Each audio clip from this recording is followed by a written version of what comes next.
Morning. So yesterday in class we did the assignment in science where you need to decide and categorize simple machines or decide if they are simple machines from home. So I brought in a collection of different things from home. So I'm going to have you categorize them into groups, and then after you do that, I'll talk through the simple machines that they are. So first, make sure you have your paper out and that you can write down what you think each of these are. If you're wrong, you're not going to get like a lower grade. So you want to make sure that you think through and do a good guess. Say, are these a simple machine or are they not? And specifically, are they one of the 6 simple machines that we're studying? So categorize as I talk about them what you think they are, if they're a simple machine and which one they are, or if they're not a simple machine. And then we'll talk about what the class decided and what I agree with. Okay, so the first tool that I brought from home is a spatula. I want you to decide if this is a simple machine, and if it is, which simple machine it is. Okay, there's one spatula. The next item that I'll pull up are these pliers. Bring them in a little bit closer so you can see them and the way they work.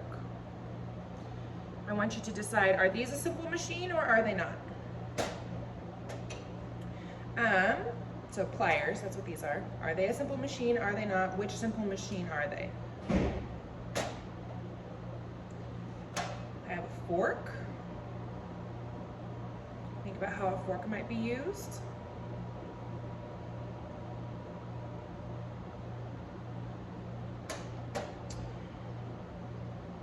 I want to go slow enough so you can write your list, so make sure you're writing your list.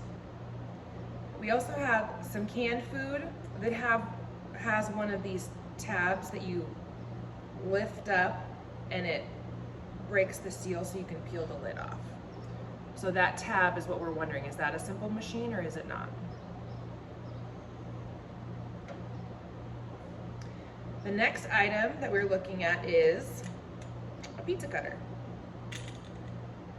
I'll hold it up closely. Is that a simple machine or is it not?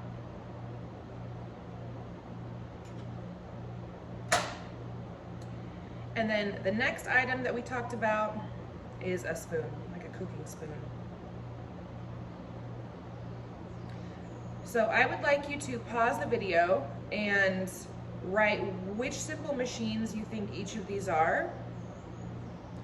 And then when you come back, I'm going to tell you what we decided as a class. So you can either agree or disagree with us. So pause the video now and then come right back.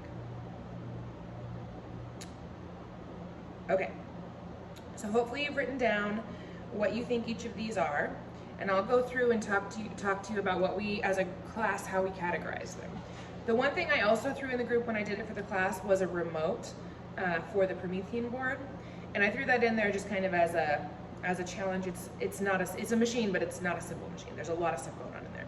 So these ones, we decided that the spatula was indeed a simple machine, that it was a lever working on the fulcrum here when you go to scoop something up. So we decided this was a lever. Very similar with the fork, depending on how you use it. If you put it in and like spin noodles with it, that's not necessarily using it as a simple machine. But if you were to go in and use it as a lever, it could be classified as a lever. So there's that. Levers seem to be one of the easiest ones to find. The other one, the pliers, these ones are a little bit more complex because they're actually 3 simple machines working together. Each of the sides of the pliers that come together works as a lever on its own, but they're 2 levers working together to form, to complete a task. We also have a screw connecting those 2 levers. So we actually have 2 types of simple machines working here, but actually 1, 2, 3 simple machines total. As an aside on the pliers, it's really interesting as we're talking about the amount of work being done. If you remember, work is a combination of force and distance.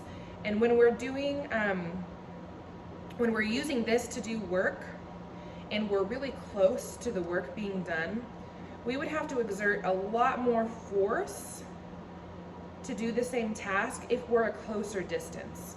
But the way tools like this are designed is if you get further away, increase the distance, you actually decrease the force, because those relationships are proportional, which we've talked about as we're going through the equation for work. So we'd have to exert more force here over a shorter distance, or we exert less force here over a greater distance. So pliers, definitely a simple machine, and actually 3 of them hooked together. The tab also works as a lever. When you pull it up, it creates a lever action here to open the can. The pizza cutter, if you said wheel and axle, you are correct. Wheel, axle, there's also a screw in there holding it together. As a group, we decided, and if you use this for its intended purpose, it's not really a simple machine, one of the ones that we are studying, unless you use it to like fling something, and then it can be a lever. So those are the ones I want you to write about in your assignment. There's one other simple machine in our classroom. I couldn't find an example of a pulley, but we actually have a pulley in our classroom, and it's on our blinds. Here. This acts as a pulley here, but it's a pulley around, a pulley around a wheel and axle. So here's the wheel, here's the axle, and then this pulley goes around the wheel and axle to operate the blinds. And that's it. Go ahead and turn your assignment in once you've categorized the different simple machines, and make sure you've given a clear example for at least one of them as to why they're a simple machine and how they work.